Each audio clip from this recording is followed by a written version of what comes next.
Hello again, chaps and chapettes. How are we all doing? It is lovely to see you all again, as always. Now, do prepare yourselves, guys, because I'm about to say something to you that's probably going to shake you to your very core. Here in England, up in Scotland as well, down in Wales, across in Ireland, the white indigenous people of these countries are being replaced. I know, shock horror. I was equally as stunned as you probably are right now. But no, joking aside, sarcasm aside, my friends, this has been pretty much common knowledge for a good number of years now. When you let in an untold number of people on a yearly basis into your country, these tiny countries in comparison to the size of some of the countries over in Europe, you are bound to see demographic change. I mean, it's simply inevitable. Have you ever been walking around your town centre, for example, or in a supermarket, for example, or driving your car on the main road or on a motorway, and it just feels busy. It feels rammed to the rafters. You've got one language in this ear, one language in that ear, and you've got people everywhere you go. It just feels busy everywhere, full. That, my friends, is migration. And I've got some statistics and some figures here that I want to run through with you, so if you just indulge me for a few short minutes, I would appreciate it. The population of the United Kingdom rose to an estimated 69.3 million by mid-2024. Now, I do feel this figure is quite debatable. I've seen it bandied around quite a number of times, this 70-odd million population of the UK. I think it's a significant number more than 70 million. I'll tell you as to why. A couple of years ago, there was a couple of articles that were published. I think it was either by the Telegraph or the Times. It was one of them two, I'm pretty sure of it. My mind's a blank. I can't even remember what happened yesterday. But there was a couple of articles in these newspapers stipulating that supermarket managers and waterworks workers said that the population of this country is significantly higher than government estimates.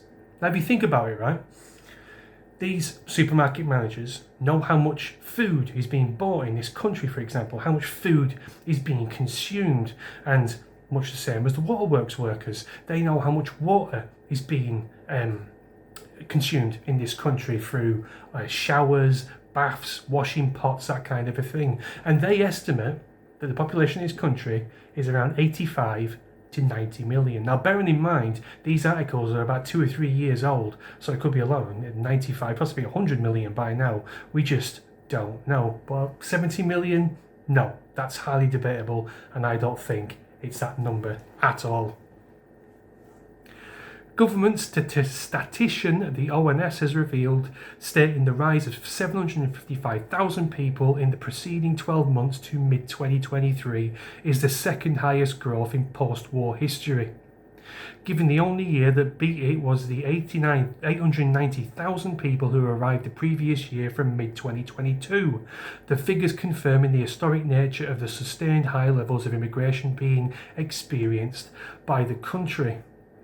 The total number of births was the lowest the country has experienced for over 40 years, with just 16,239 more people had died over the 12-month period, natural population growth accounting for just 2% of population growth. Now, I do believe I could resolve this very low birth rate that we have as white indigenous English people who live in England. And I'll tell you how I do it. If a household, married couple, whatever, white indigenous couple, had more than 2 children in their household, they would live tax-free for 18 years.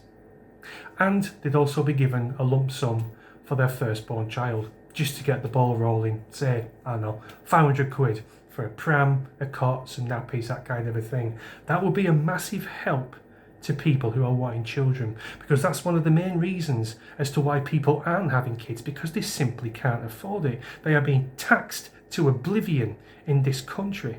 Now, if you eased that tax burden, people would be pumping out babies like there'd be no tomorrow. We would have a massive baby boom in this country. Enough babies to replace the ill and dying that we have. I can hear you screaming at your screen saying, how can we afford to give away so much money to young white families? Well, I'll tell you why. All the people in this country who can't trace their lineage back at least 2 generations, and they have children, more than 2 children, they are taxed extra. I say about an extra 15%. It would certainly make a certain demographic of women cross their legs, won't you say? But that extra taxation would go towards the 500 quid starting bonus for a young white working family who want children. Perfect. It'll all even itself out. No wonder I'm not the Prime Minister or an economist, because I would be fucking terrible. But that's what I would try and make work. Make it an incentive to have children. Simple as that. One of the most rewarding things you can do is having kids, and people are being deprived of that simply through financial worries. And I think that's a crying shame. In the same period, 1,235,300 people came to permanently live in the UK, while 496,500 moved abroad, leaving a net increase of 738,718, with those excess migrant arrivals over departures making up 98% of population growth to mid-2024. What they failed to stipulate in this article as well, guys, is the people who smuggle themselves over here and are not seen.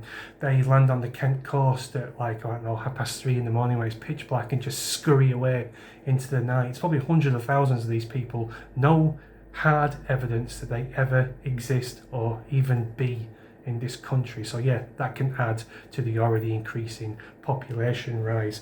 So yeah, there's the hard figures, guys. There's the statistics. And I just wanted to go over a kind of example with you about how demographics can indeed change. Off the top of my head, let's take a stab at somewhere. Benidorm. Perfect.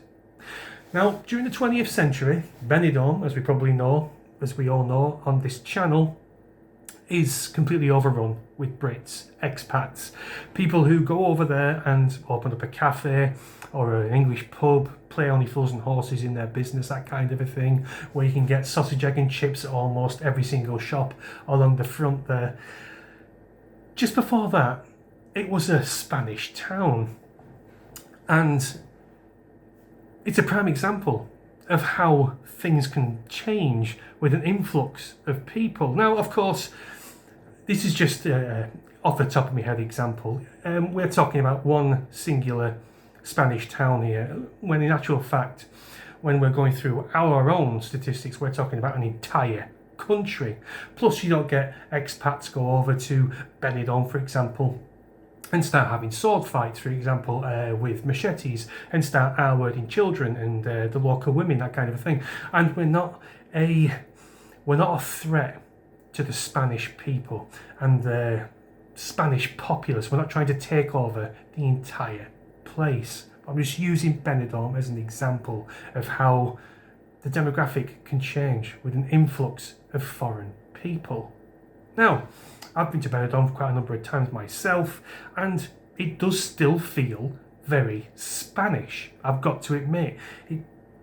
How can I put this? It does feel Spanish. Yeah, it does feel like Blackpool with cheap drinks and nice hot sun, but you can tell you're in Spain, if I'm making sense. Whereas cities and towns in this country, you don't feel like you're in England. You don't feel like you're in the UK. You feel like you're in Islamabad or Ethiopia or some other fucking shithole. Am I making sense here, guys? Or am I just rabbiting? I don't know. All I'm trying to say is, the Benidorm example, we don't go over there to cause chaos and take over.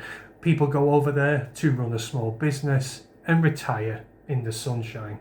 That's basically it. We're not there to replace, we're not there to kill, we're not there to cause bloodshed. So yeah, there is quite a stark contrast between Benidorm and what's going on here. I'm just trying to spoon feed you a small example of how demographics can change and yeah, that kind of a thing. Anyway, I've been rabbiting long enough, guys. I do hope I've made some sense in all that fucking ramble there. Do let me know what you think in the comments, guys. What do you think is the population of the UK? Do you believe it's 70 million, or do you believe it's something higher, maybe 100 plus? Do let me know in the comments. Carpe diem, and I shall see you in a bit. Cheers.